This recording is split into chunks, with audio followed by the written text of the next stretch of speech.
In this video, I'll show you how to turn on and off the flashlight on your Android phone. Two different ways you can do this. The first way, if you swipe down from the top of your screen, you can see there on the left hand side it says flashlight.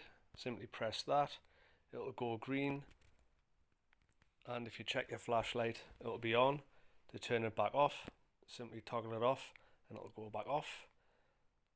Now the next way is to make sure you've got Google Assistant enabled. Click on that to open it up.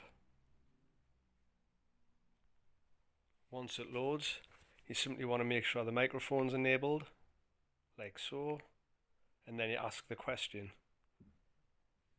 can you turn on my flashlight? Sure. Turning on the flash. And now you can see the flashlight's toggled on.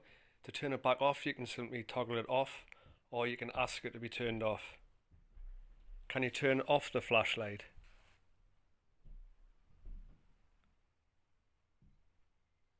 I've turned off the flash. And that's how you can turn on or off the flashlight on an Android phone.